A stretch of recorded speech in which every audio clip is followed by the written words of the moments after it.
Saya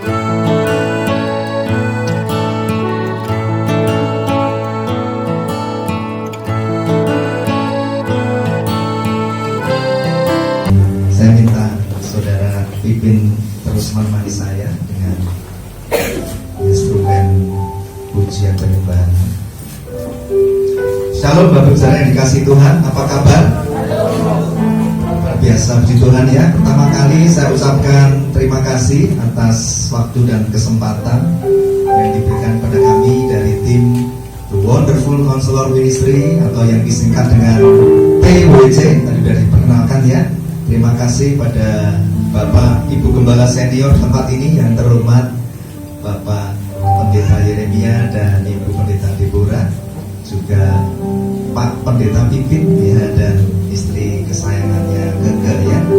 Memang sudah lama banget kita nggak berjumpa ya Bapak Saudara ya.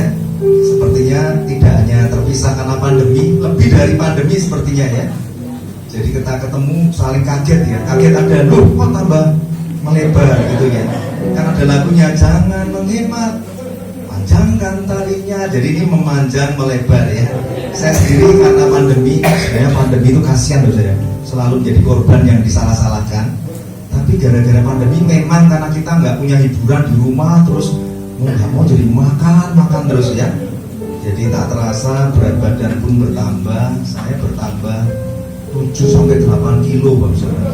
Wow gitu ya. Jadi waktu ketemu Bikun tadi kaget tuh, Pak kok jenengan tambah melar gitu. Saya pikir iya nih mau mendietkan kembali sulit ya, ini daging lemah ini betul-betul ini ya.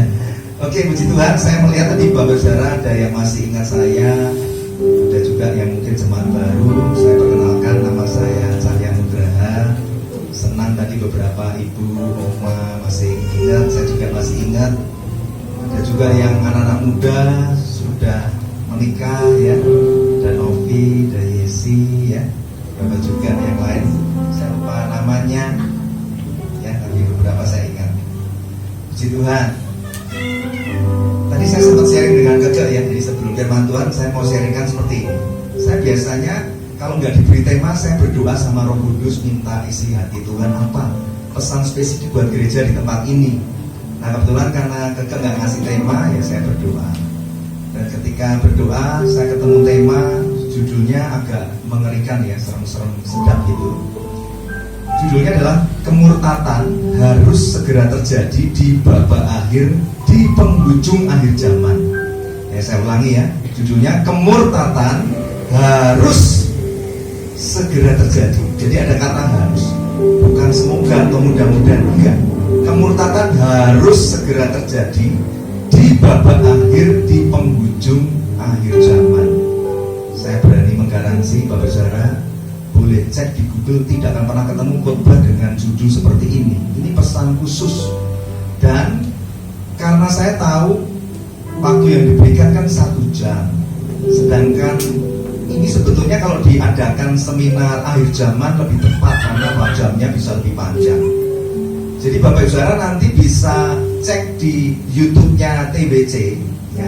Kalau Anda punya handphone, apapun gadget Anda bisa buka YouTube, ketik TWC Ministry, kemudian ketik judul yang babak waktunya sudah dekat, sudah diambang pintu, itu seri 1-nya. Waktu itu ketika kita pelayanan diundang para pemulung berkumpul di tempat itu di Senen Jakarta, kurang lebih ada 100 orang para pemulung berkumpul. Tapi Tuhan taruh hati saya untuk menyampaikan seri 1-nya.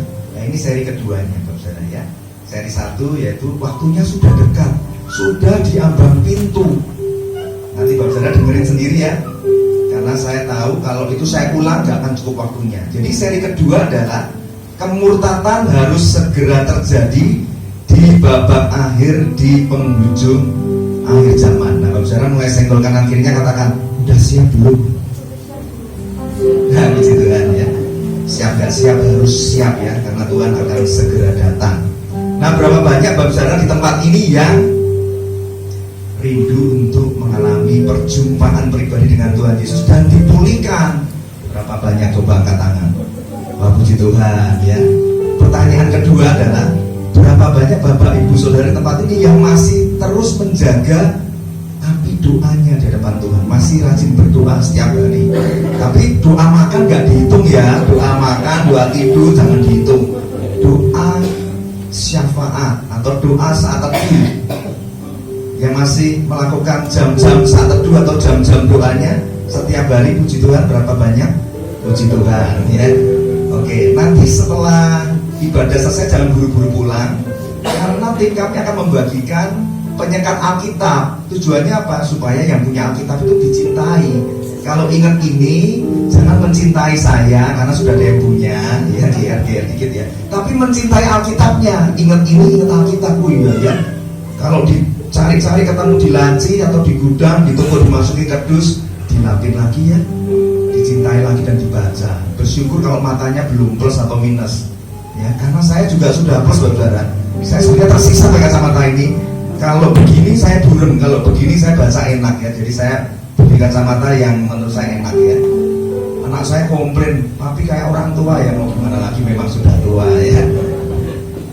Oke, nanti jangan lupa dibagikan ini, dan kita bawa juga oleh-oleh, ada nasi kotak ya. Semoga seleranya sama ya. Itu dimasak dengan racikan khusus plus cinta dan doa dari Bu Koni ya. Nanti semoga Bapak Saudara jangan buru-buru pulang, kita bisa berfellowship, bersilaturahmi. Dan yang namanya Novi nanti juga jangan pulang ya. Ada oleh-oleh nanti dari tim TBC ya. Jadi namanya Novi ya, semoga cuma satu ya. Ada dua nanti harus ini nih apa tuh? Pemimpa gitu ya. Oke. Ada 3 hal yang penting yang Roh Kudus akan ajarkan. Bapak Saudara, kalau Roh Kudus datang, itu jangan hanya dilihat dari manifestasinya. Kalau orangnya nangis Pak saat disuruh maju, atau saat maju dia dijamah Tuhan, rebah, berbahasa roh, ya itu manifestasinya. Tapi kalau Roh Kudus hadir tengah-tengah kita, dia pasti akan mengajar, Bapak Saudara. Karena Roh Kudus adalah roh pengajaran. Jadi harus siap terima pengajaran walaupun agak serem ya. Karena jemaat harus disiapkan ini. Karena memang Roh Kudus mendorong di hati saya untuk menyampaikan hal kemurtatan yang harus segera terjadi. Sebelum saya sampaikan, Sabtu siang jam 12, sekitar jam 12 siang, ketika saya siapkan bahan khotbah, saya itu kecapean Bapak Saudara dan sempat tertidur sejenak. Nah, saya kaget, dalam tidur saya mendapatkan mimpi. Jadi saya udah sharing sama Keke, biasanya kalau saya pelayanan itu Roh Kudus bisa kasih semacam down payment-nya untuk beritahu saya bahwa akan terjadi hal-hal A, B, C, itu saya sudah diberitahu. Nah, dalam mimpi itu saya kaget banget, karena saya melihat ada seorang wanita di dalam mimpi saya itu. Pesan Tuhan seperti ini, orang itu sudah di pinggir jurang dan dia sudah seperti gini Bapak Saudara. Kalau orang Jawa bilang itu sudah separuh kakinya itu sudah mau ke jurang. Kalau Jawanya tuh goyah gayu gitu loh ya. Udah begini nih. Tiba-tiba saya melihat dia dan saya refleks memegang tangan si wanita ini dengan tangan kiri saya. Saya pegang dia, tapi dia tetap memaksakan dirinya untuk menghabisi nyawanya. Jadi dia udah mau begitu, saya pegang karena ibu ini cukup kuat. Jadi tarik-menarik terjadi. Saya tarik sekuat tenaga, saya bilang, ibu jangan bunuh diri, ibu jangan habisi nyawamu, Tuhan sayang. Tapi ibu itu terus memberontak dan saya terus pegang sekuat-kuatnya. Tiba-tiba ketika ibu itu memalingkan wajah yang putus asa itu, berubah manifestasi menjadi roh jahat yang ingin menyerang dan mencekik saya. Dan saya bangun dan saya tanya, Tuhan, apa yang kamu tidak kerjakan di tempat ini, kerjakanlah. Karena ini kehendak-Mu dan Engkau hendak membebaskan orang-orang yang hadir di tempat ini, yang datang dengan beban yang begitu berat, yang sudah putus asa, hilang pengharapan. Bahkan iblis sudah membisikkan banyak dusta di telingamu, di pikiranmu. Ingat, Tuhan mengasihimu, jangan hilang pengharapan, jangan sudahi hidupmu. Jangan pernah berkata, Tuhan aku sudah bosan hidup, untuk apa aku ke gereja, Tuhan gak tolong. Untuk apa Tuhan aku terus-menerus hadir di gereja, beribadah, beriman, tapi masalahku Tuhan makin berat, lebih baik aku mati. Kalau ada memang orang jenis demikian di tempat ini, Bapak Saudara, bersabarlah, bertobatlah, Tuhan mengasihi. Amin. Nah, kalau di pesan Tuhan harusnya ada ya, dan tidak perlu saling melihat, jangan-jangan kamu Jangan-jangan kamu nggak perlu, yang penting rendah hati aja. Tuhan, kok belum firman kamu sudah bicara, ini pesan buatku. Ya berarti Tuhan mengasihimu ya. Nanti kita akan lucuti semua pekerjaan roh jahat, roh yang mengikat beberapa jemaat di tempat ini akan dihancurkan, dipatahkan oleh kuasa darah Yesus. 3 hal penting yang Roh Kudus akan ajarkan. Yang pertama adalah, karena judulnya kemurtatan harus segera terjadi di babak akhir, di penghujung akhir zaman. Jadi yang pertama kita akan diajar Roh Kudus untuk menilai tanda-tanda akhir zaman. Kita harus tahu saudara, jangan kita nggak peduli, biarin aja, mau kiamat mau enggak, mau Tuhan datang mau enggak. Nyatanya sekarang ini setiap hari udah kayak kiamat. Nah, hati-hati saudara.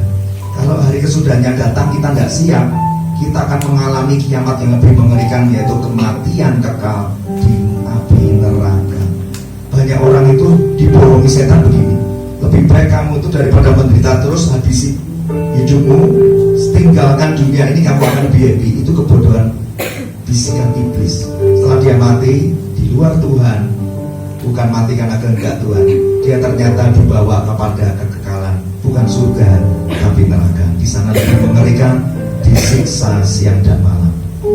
Oleh sebab itu, untuk menilai tanda-tanda ini, yang pertama kita harus tahu bahwa kemurtatan harus segera terjadi. Dan hal ini ternyata sudah terjadi Bapak Saudara, dan akan terus digenapi. Itu yang pertama, poin pertama. Poin kedua, ada kuota keselamatan. Kuota keselamatan artinya ada jumlah orang-orang yang akan diselamatkan di akhir zaman. Itu nanti ada dasar ayat firman-Nya. Jadi kita harus menyadari, ternyata Bapa di surga itu punya jumlah kuota orang-orang yang akan diselamatkan sejak Adam dan Hawa sampai menuju hari kedatangannya. Itu jumlahnya sudah ditetapkan oleh Bapa di surga. Nah, pastikan Anda termasuk bilangan dari jumlah kuota tersebut. Ya, kalau Bapak Saudara punya handphone, ada pulsa, kuotanya habis, nggak bisa dipakai buat internetan, mau nggak mau harus beli kuota lagi. Nah sama, kuota itu berarti jumlah orang yang harus diselamatkan. Tapi ternyata selain kuota keselamatan, ada juga kuota orang-orang yang harus mengalami kemurtatan. Nah makanya ini mengerikan, jangan sampai ada di antara Bapak Saudara masuk bilangan orang yang harus murtad. Kalau bicara murtad itu bukan berarti apa, orang yang belum percaya Tuhan terus disebut murtad, bukan. Murtad itu artinya orang sudah percaya Tuhan, karena adanya beban hidup, beban dosa, kutuk, bisa jadi juga sakit penyakit, membuat dia kecewa, nggak berjaga-jaga hati dari segala kewaspadaan, nggak pernah menjaga imannya dengan doa dan saat teduh. Iblis membisikkan banyak dusta sehingga dia pelan-pelan mengalami erosi rohani dan meninggalkan imannya. Dia merasa percuma punya iman, Tuhan tidak tolong, kan saya sudah murtad. Dia memilih jadi ateis. Yang ketiga, nanti akan disampaikan bahwa ada 5 tanda nubuatan yang tertulis di kitab Injil Matius pasal 24. Ini PR ya, Bapak Saudara baca sendiri. Matius pasal 24 itu mengupas detail tentang tanda-tanda kedatangan Tuhan Yesus. Ada 5 tanda. Dan itu sudah saya khotbahkan tadi yang saya bilang, nanti cek di YouTube-nya TGC Konselor ya, dengan judul waktunya sudah dekat, sudah di ambang pintu. Yang keempat, kita akan membahas juga nanti tentang pemulihan atas segala sesuatu sebelum hari kedatangan Tuhan Yesus yang kedua kali. Selain ada 5 tanda yang sudah dinubuatkan dan sudah terjadi semua, yang keempat itu juga ada waktu pemulihan segala sesuatu sebelum Tuhan Yesus datang di surga. Itu ada di Kisah Rasul 3 ayat 21, nanti boleh dibaca di rumah. Tuh dikatakan begini firman-Nya, sebelum Tuhan Yesus datang itu harus terjadi dulu pemulihan atas segala sesuatu. Setelah saya selidiki, saya renungkan, saya doakan, ternyata juga sudah terjadi dan juga digenapi. Ya, itu juga sudah saya khotbahkan. Nanti Bapak Saudara pelajari sendiri di channelnya YouTube TWC ya. Jadi poin ketiga dan keempatnya sudah seri 1 yang saya khotbahkan sebelumnya. Nah sekarang kita akan membahas yang seri kedua dengan topik ke-1 dan topik kedua tadi. Sekarang kita masuk topik yang pertama, yaitu bahwa kemurtatan, menilai tanda-tanda akhir zaman. Yang pertama adalah Kemurtadan harus segera terjadi di babak akhir, di penghujung akhir zaman. Ini kita sudah babak akhir, Bapak. Jangan bilang, oh masih lama. Waktunya nggak ada yang tahu. Tuhan datang seperti pencuri. Kita nggak siap, kita nggak tahu apa-apa, tiba-tiba datang, kita nggak siap dan kita ditinggal. Atau jangan-jangan kita malah mengalami kemurtadan sebelum Tuhan datang. Jadi hati-hati. Zaman Nuh, Bapak saudara tahu ya, Nuh itu diberi pesan sama Tuhan bikin bahtera. Tuh cari kayu tebang, ratusan tahun dibikin baru jadi. Semua orang-orang tetangganya Nuh, masyarakat di sekitar Nuh itu sudah diberitahu Tuhan akan datang menghabisi bumi dengan air bah. Gak ada yang percaya, semua ketawa-ketawa, dasar orang gila. Musim kemarau begini kok hujan datang. Ternyata hujan datang dan terjadi tsunami, gunung-gunung semua dilibas dengan air bah. Yang hidup cuma Nuh dan istrinya, 2 orang anaknya, 2 orang mantunya, semua mati ditelan oleh air bah yang mengerikan. Itu tsunami terbesar di sepanjang sejarah dunia. Dan beberapa hewan-hewan yang disuruh Tuhan untuk diselamatkan. Jadi kedatangan anak manusia nanti juga seperti itu. Orang bilang, nggak usah ngomong kiamat dulu, dari zamannya kakek nenek buyut belum nggak datang. Hati-hati. Datangnya itu nggak akan ada juga, Bapak saudara. Maka dikatakan seperti pencuri. Sepertinya baik-baik saja, tiba-tiba datang dan ya kalau Anda tidak siap, Anda ditinggal. Fakta saat ini, kalau dikatakan kemurtadan harus terjadi, faktanya bagaimana? Nah, faktanya Bapak saudara boleh cek. Mau di Google, mau di kanan kiri, mau teman dekat, mau saudara, mau keluarga. Banyak orang Kristen yang hidupnya tidak sungguh-sungguh percaya kepada Tuhan Yesus, tidak sungguh-sungguh mengasihi Tuhan Yesus, masih terus hidup mendua hati di hadapan Tuhan. Ya ikut Tuhan ya, tapi kalau diajak urusan dunia dan dosa masih bisa kompromi.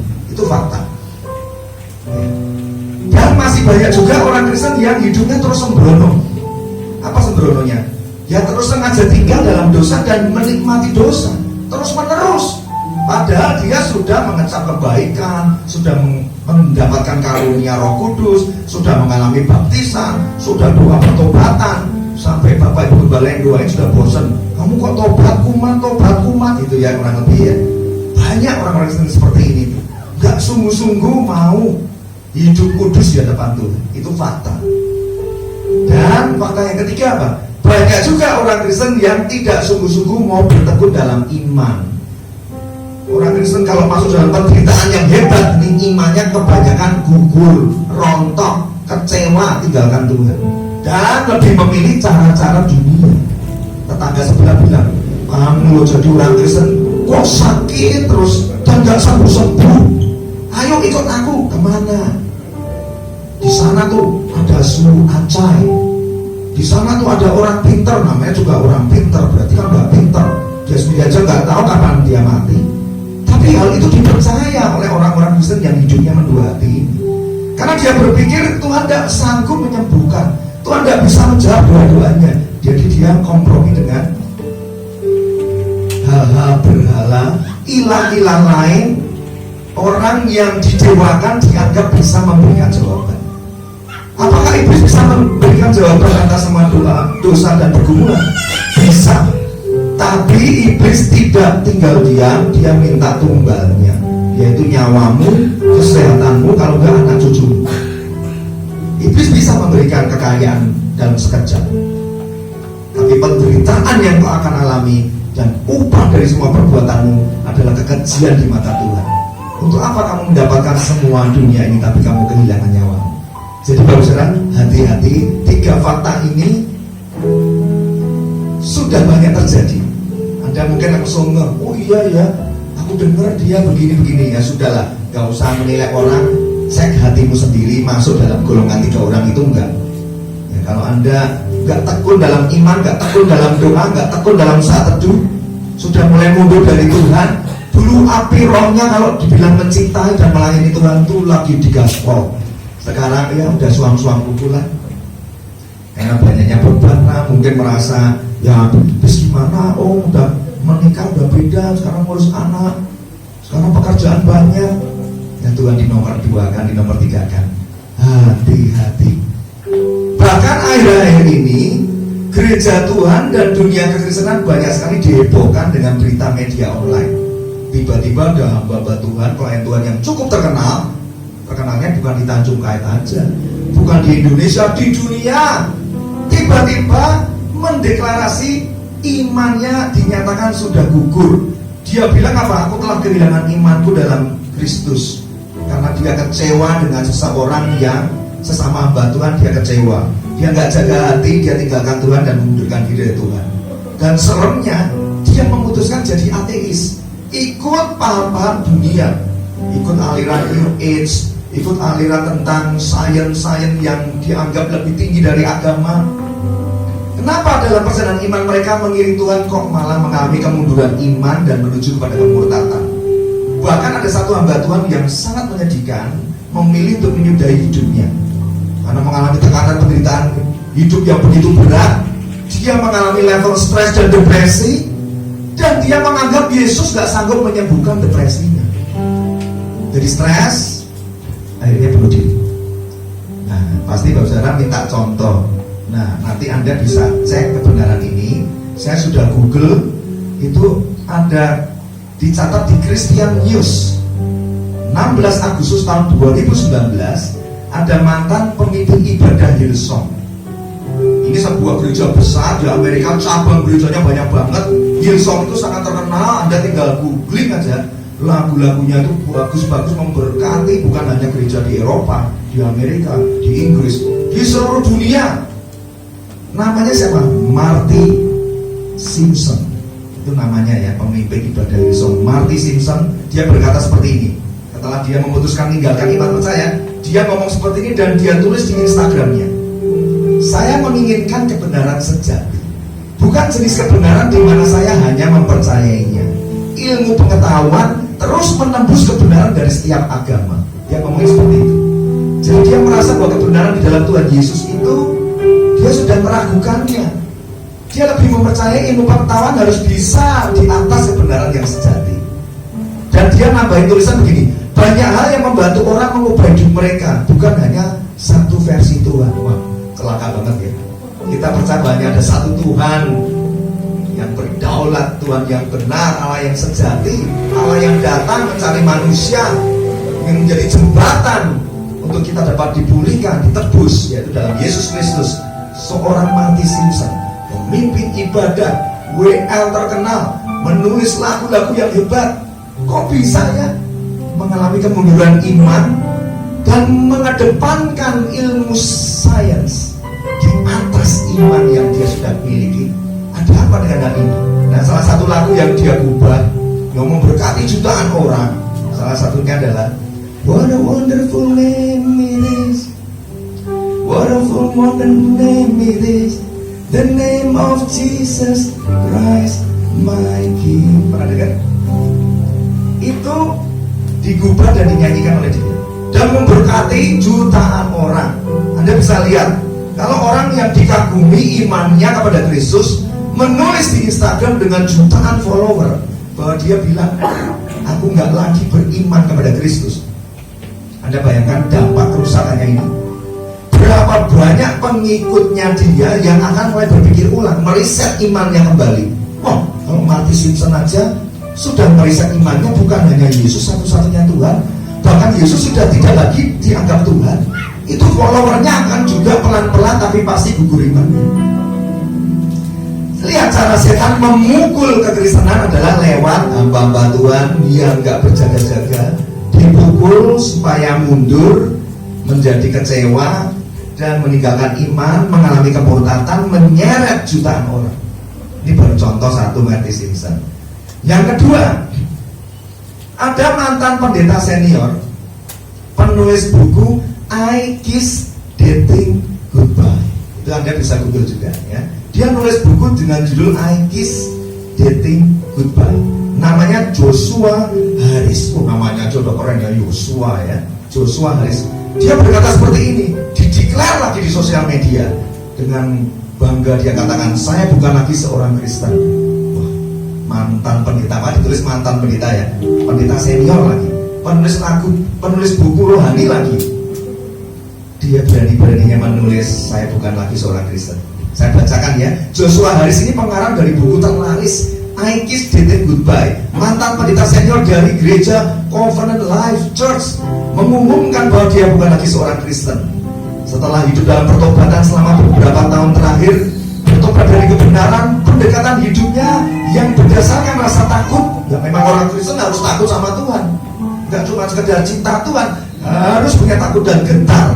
Karena Allah itu bukan hanya maha kasih, tapi juga maha adil. Keadilannya kita harus takut, karena upah dosa ialah maut. Ya, jadi Joshua Harris ini merasa bahwa pendekatan hidupnya yang berdasarkan rasa takut, pengajaran buku-buku saya, pandangan saya tentang wanita di gereja, dan pendekatan saya dalam mengasuh anak. Tapi saya secara khusus ingin menambahkan ke daftar ini, yaitu ke komunitas LGBTQ+. Wah, celaka enggak? Saya ingin mengatakan bahwa saya menyesal atas pandangan yang saya ajarkan dalam buku-buku saya sebagai seorang pendeta tentang seksualita. Saya menyesal menentang pernikahan sejenis. Wah, celaka enggak? Padahal bukunya menentang LGBT. Dia declare, dia katakan menyesal menentang pernikahan sejenis. Untuk itu, karena dengan cara apapun tulisan dan pembicaraan saya berkontribusi pada budaya pengucilan dan kefanatikan, saya harap Anda dapat memaafkan saya.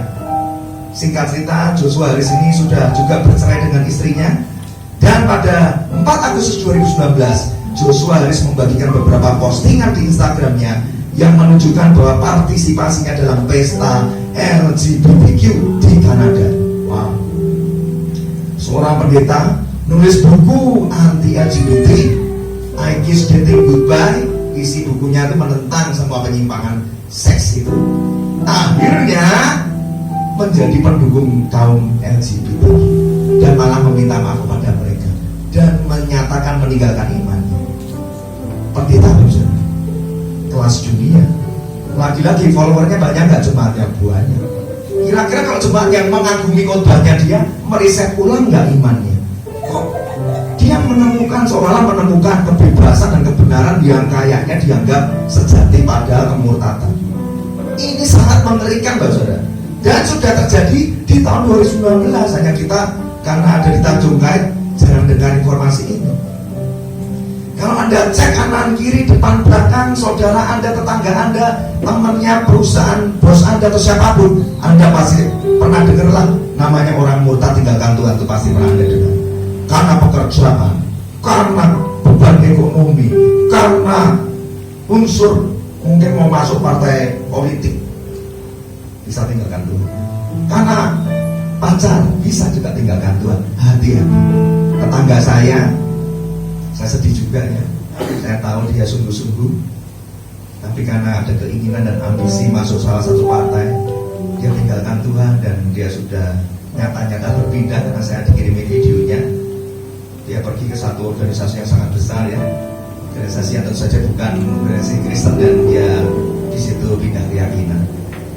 Keluarganya terpukul dan mencoba menjangkau, tapi sudah pintu ditutup.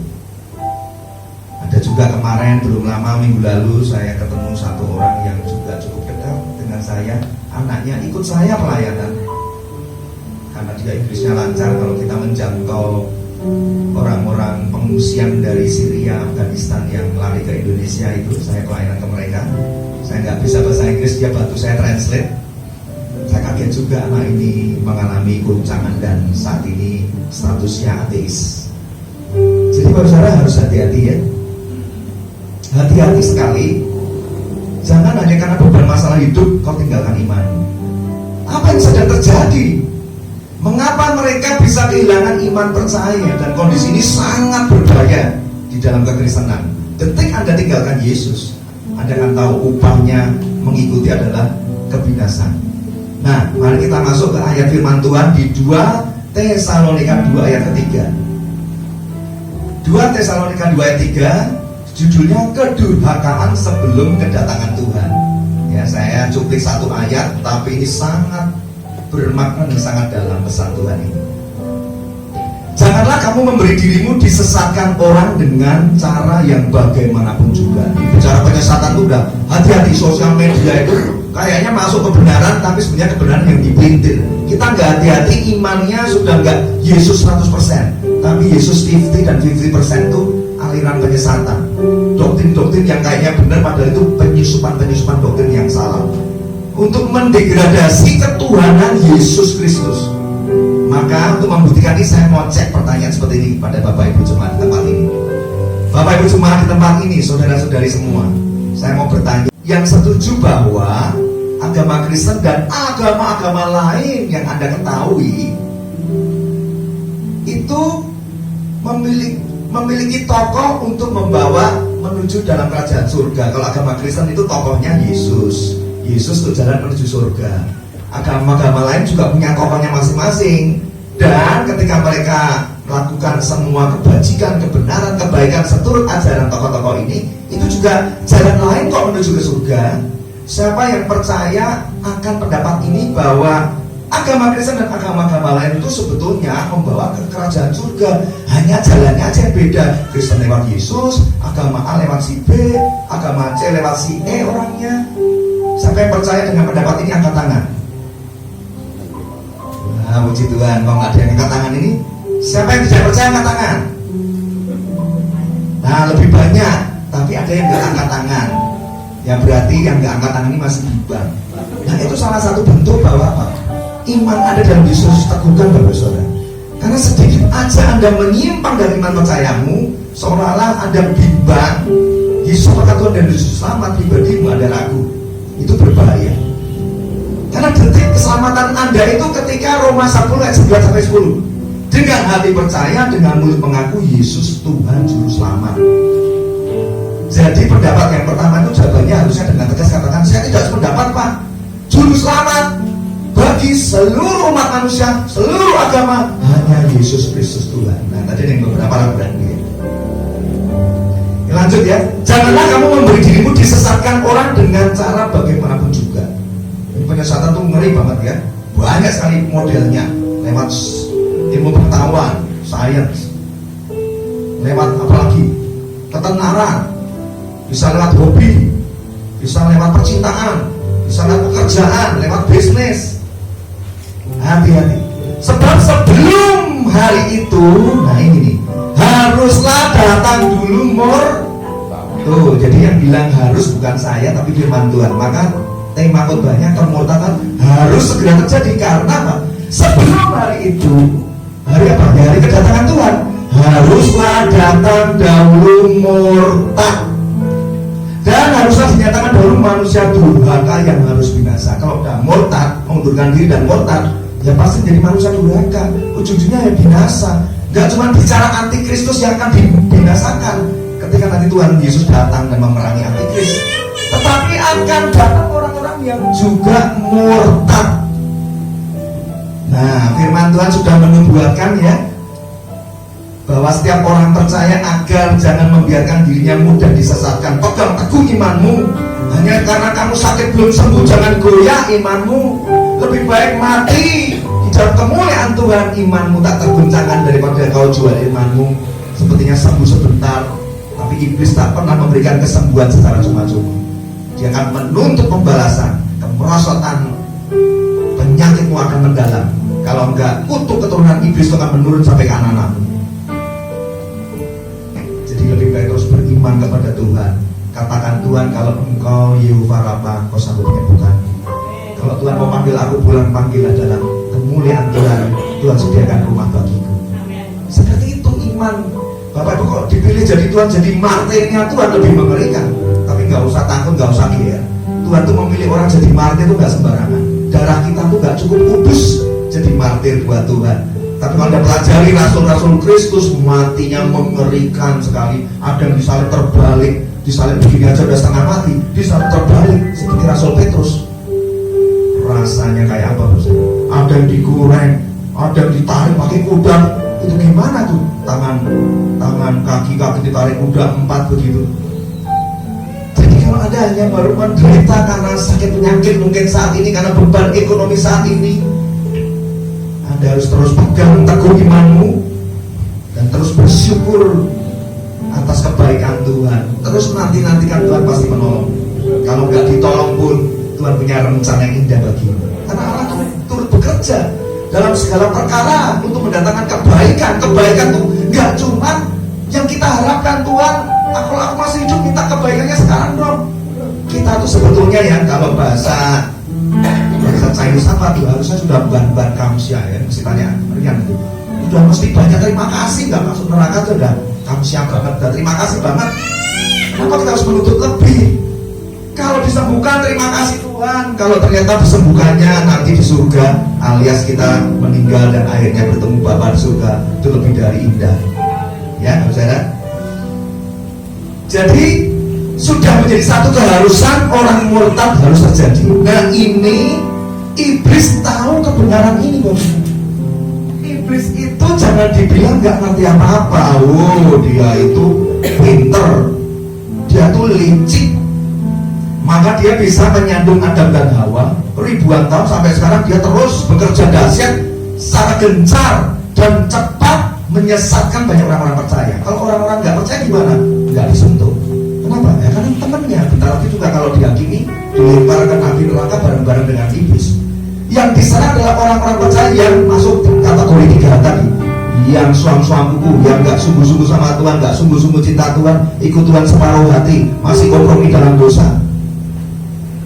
Itu yang diserang iblis. Nah, iblis tahu akan kebenaran ini, bahwa di babak akhir penghujung akhir zaman akan ada bilangan orang-orang percaya yang harus murtad. Nah ini karena iblis tahu, diserang siang dan malam. Supaya apa? Jadi murtad. Loh, contohnya mana Pak? Contohnya. Nah, ketika iblis mencobai Tuhan Yesus, ingat ya, Tuhan Yesus ketika berpuasa dicobai di padang gurun. Matius 4 ayat 5-7. Yang saya bacakan yang ayat ke-6. Ketika iblis mencobai Tuhan Yesus, dia berkata seperti ini: jika engkau anak Allah, jatuhkan dirimu ke bawah, sebab ada tertulis. Tuh, pintar kan? Iblis mengutip firman. Lah celaka anak Tuhan nggak pernah baca firman. Maka dipinter dikit, dibodoh dikit, langsung korslet. Iblis tahu firman, dia bisa ngomong sebab ada tertulis mengenai engkau. Ia akan memerintahkan malaikat-malaikatnya dan mereka akan menatang engkau di atas tangannya, supaya kakimu jangan terlanting kepada batu. Karena Yesus 100% Allah, 100% manusia, dia sanggup berkata, ada pula tertulis, jangan engkau mencobai Tuhan Allah. Nah kalau kita dicobai setan kan karena nggak pernah baca firman, KO kita, nggak bisa menengking, nggak ada kebenaran firman yang menolong kita, karena nggak ada perbandaraan logos yang dibaca tiap hari. Bahkan logos nggak ada jadi rema di hidupmu, makanya mengalami kemunduran iman. Jadi Anda sudah percaya ya, iblis ribuan tahun yang lalu tahu firman. Yesus pun dicobai pakai firman.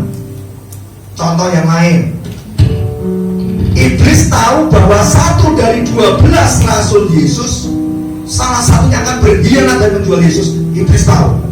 Makanya iblis bekerja dengan keras ribuan tahun yang lalu untuk menanti 1 dari 12 murid atau 12 rasul Yesus ini harus ada yang menggenapi firman nubuatan itu. Ribuan tahun yang lalu iblis sudah ngerti akan firman-firman nubuatan yang harus terjadi, nggak mungkin nggak terjadi. Maka iblis bekerja keras.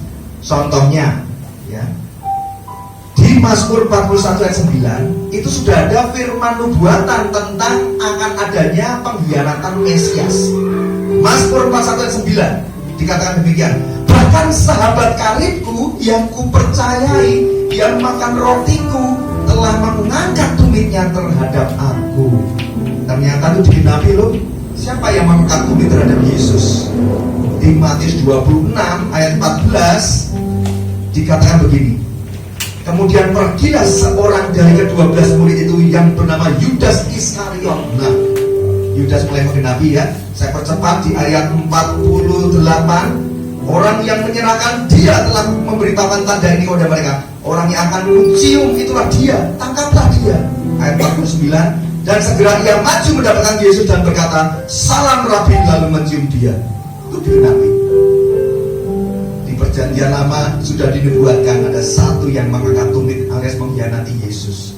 Di Matius 26 kejadian beneran 2000 tahun kemudian terjadi. Yudas yang menggenapi firman nubuatan itu. Tuhan itu gak jahat sama Yudas. Jadi kalau baca Alkitab jangan salah paham. Kok ciptain manusia hanya untuk binasa ya? Yudas Iskariot kasihan banget ya, diciptakan Tuhan, dipilih jadi murid, diangkat jadi rasul, loh kok matinya binasa, gantung diri begitu. Jangan salah paham. Tuhan tidak pernah menetapkan Yudas yang harus mengkhianat. Tuhan hanya bilang 1 dari 12 itu. Itu bisa menimpa Petrus, Andreas, Yakobus. Kenapa Yudas? Nah, itu ada sesi khotbah khusus ya. Yang pasti Yudas lah yang gak berjaga-jaga, sehingga ketika iblis menampinya, Yudas yang menampinya.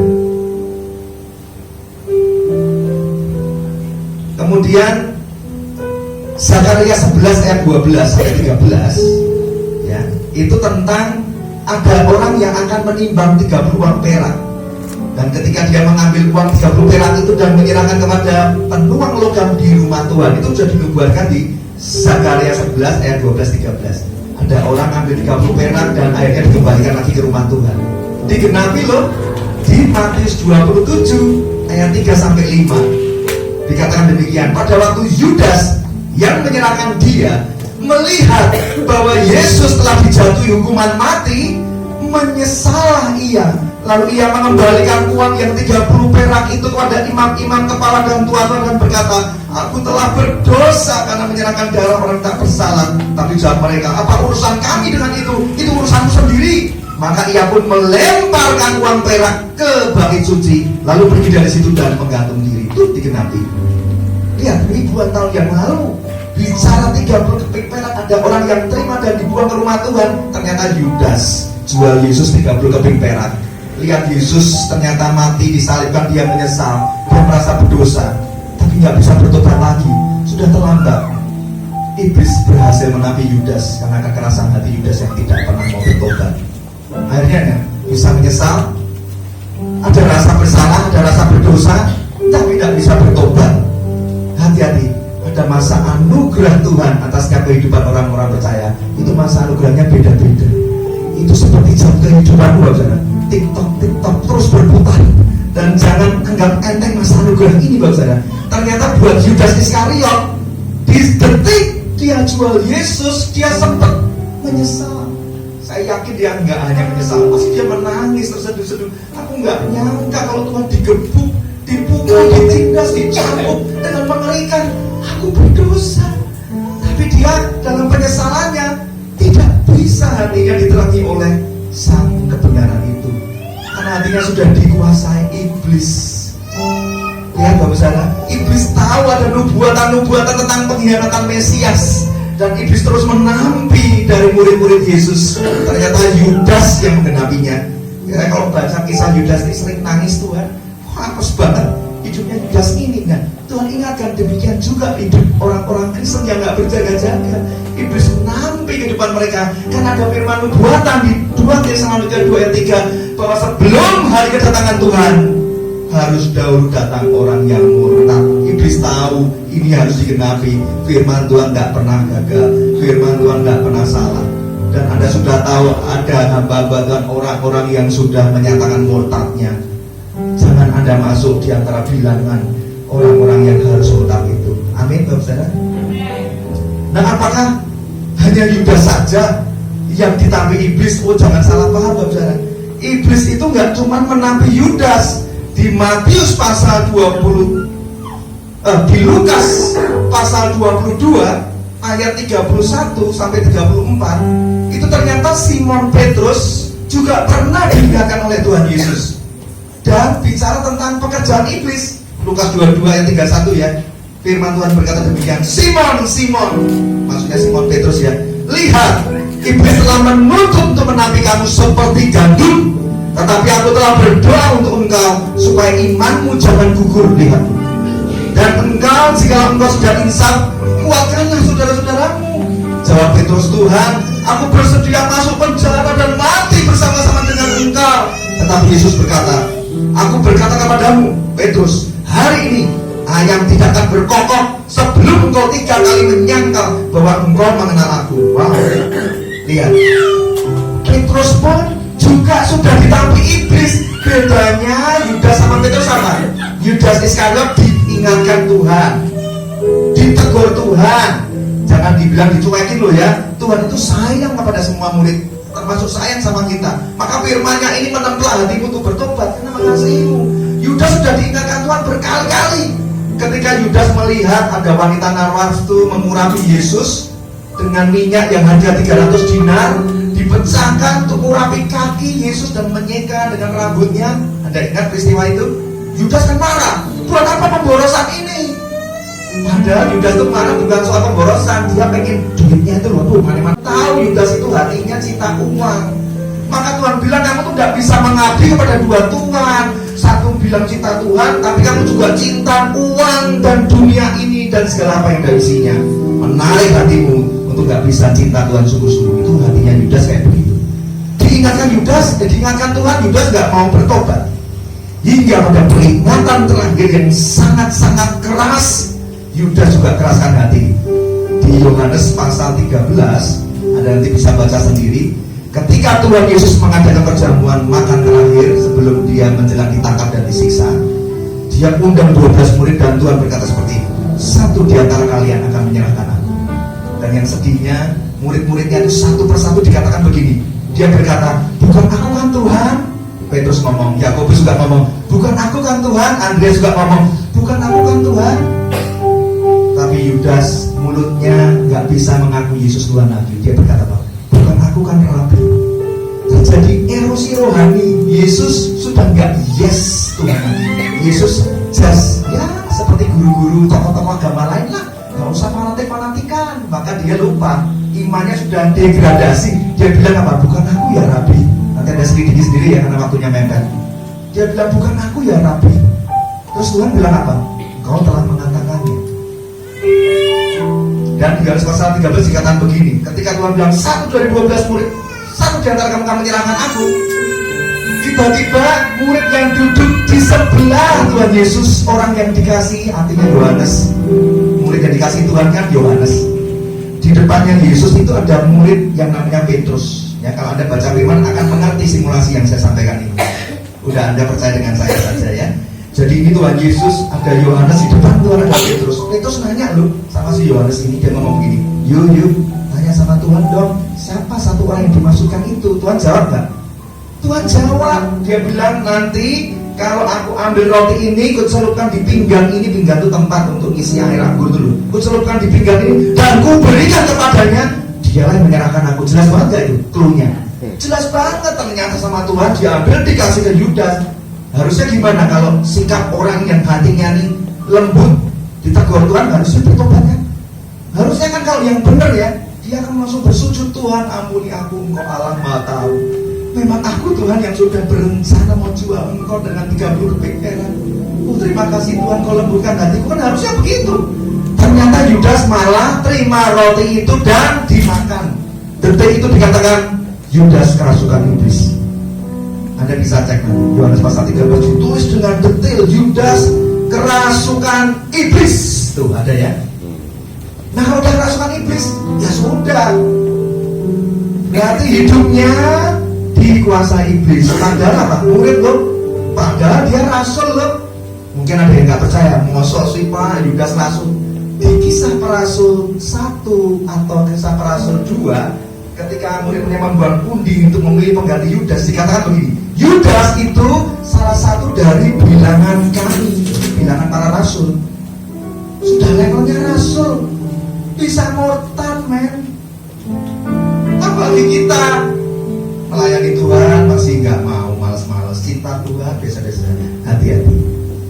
Firman nubuatan yang berkata sebelum hari kedatangan Tuhan Yesus di babak akhir akan ada orang percaya yang harus murtad. Cek, Anda masuk bilangan orang itu enggak?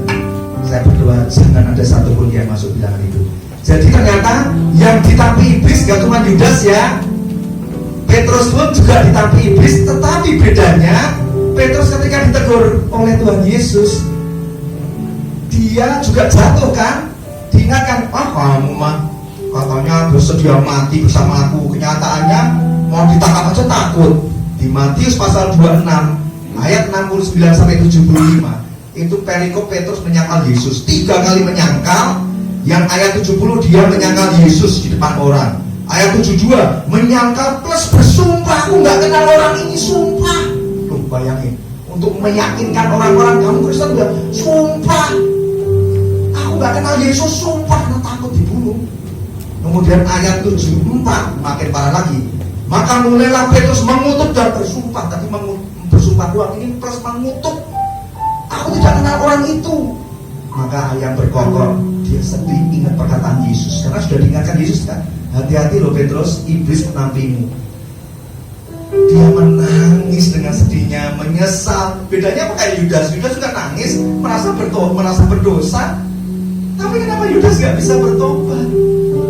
Tapi Petrus ini ketika menangis menyesal, Tuhan di dalam penampakan dirinya 40 hari dia memilih untuk menjumpai Petrus di tepi danau Galilea. Anda tahu ya kisahnya, Petrus dibawa Tuhan Yesus berjalan di tepi danau Galilea, dan Tuhan Yesus berkata kepada Petrus, Petrus, Simon anak Yohanes, apakah engkau mengasihi aku lebih dari semua ini? Ditanya 3 kali. Itu kalau saya bayangin itu, waduh saya gemetaran dan saya nangis. Kenapa ditanya 3 kali? Karena Petrus nyangkal 3 kali. Jadi Tuhan mau memulihkan hatinya yang sudah hancur itu loh. Hatinya yang sudah penuh sumpah serapah, bilang aku nggak butuh Yesus. Yesus itu siapa? Kan matanya kasar sekali ya. Tapi Tuhan mengasihi dengan lembut. Kamu mengasihi aku nggak Petrus lebih dari semua ini, lebih dari mereka ini, lebih dari dunia ini? Petrus hanya bisa gemetar. Dan dia berkata, Tuhan aku mengasihimu. Kau tahu segala sesuatu. Kau tahu bahwa aku mengasihimu. Baru Tuhan pulihkan. Disitulah terjadi pemulihan Petrus jadi rasul iman yang benar. Sejak itu dia nggak pernah mau disalib seperti Tuhan Yesus, maunya disalib terbalik. Dia merasa nggak layak. Wow, luar biasa ya. Nah di sini Anda bisa lihat perbedaannya. Anda jangan ikut-ikutan kayak Petrus. Hari Petrus saja masih ditolong Tuhan, ya Yudas enggak. Hati-hati. Apa perbedaannya? Masa anugerah Tuhan nggak ada yang tahu kapan berhenti dalam hidupmu. Beda-beda. Dan masa kesabaran Allah dan kasihnya juga beda-beda. Ada yang masih diberi kesempatan seperti Petrus, ada yang sudah ditutup seperti Yudas Iskariot. Ya, jadi Bapak Saudara, hati-hati. Mengapa? Pastikan Anda tidak sedang antri dalam bilangan orang percaya yang sedang mengalami kemunduran rohani, suam-suam kuku, kekeringan rohani, kekecewaan, masih terus kompromi dengan dosa, tinggal dalam dosa, dan bentar lagi menuju pada kemurtatan dan kebinasaan. Tolong pastikan Anda sedang tidak antri ke sana. Mengapa hal ini sangat penting? Ini saya ulangi ya. Kenapa hal ini sangat penting? Karena yang pertama, orang percaya yang murtad tidak mungkin dibaharui kembali. Banyak orang berpikir apa? Nggak apa-apa. Habis gimana Pak? Nggak murtad nggak dapat kerjaan Pak. Kalau nggak murtad nggak dapat cewek Pak. Aku senang Pak sama cewek ini. Kalau nggak murtad nggak dapat kantor bisnisnya Pak. Kalau nggak murtad nggak bisa masuk Pak dalam karir-karir politik selanjutnya. Lihat Ibrani 6 ayat 4 sampai 6. Saya bacakan aja yang ayat ke-6 ya. Ibrani 6 ayat ke-6.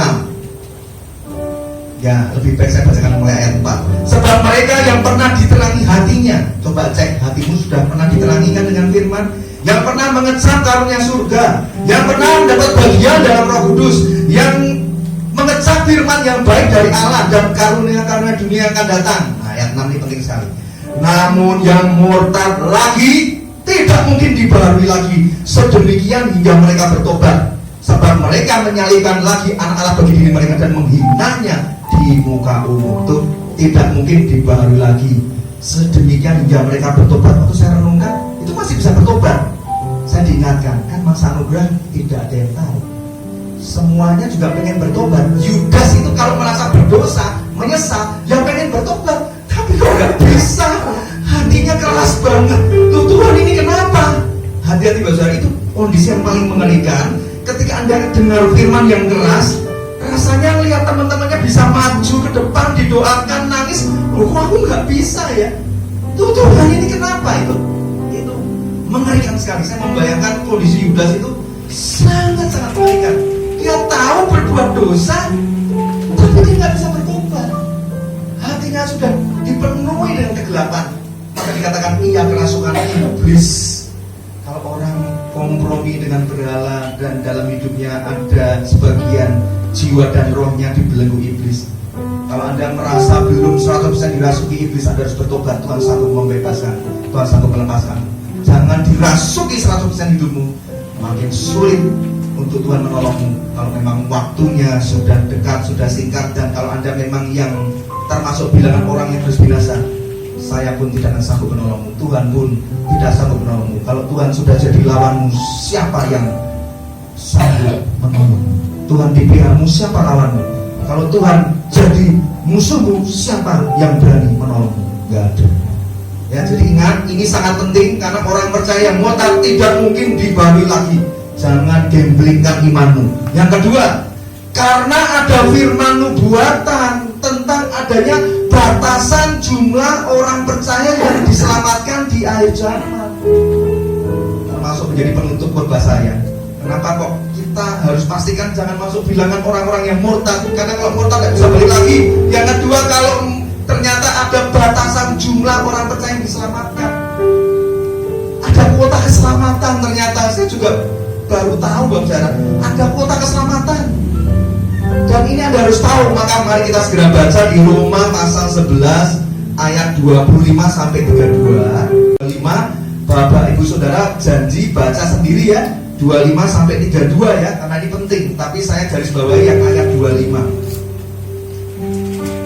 Sebab saudara-saudara, supaya kamu jangan menganggap dirimu pandai, aku mau agar kamu mengetahui rahasia ini tuh.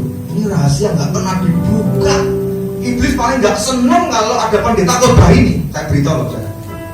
Karena iblis pengennya apa? Orang percaya itu sebanyak mungkin, suam-suam buku dibiarkan terus. Udah kamu datang gereja terus, ke GPD Margo Mulyo, wes gak apa-apa teko terus, datang terus beribadah terus. Padahal iblis tahu dia itu datang dengan kondisi hati yang separuh doang, masih terbelenggu dosa, masih terbelenggu kutuk, masih cinta dosa.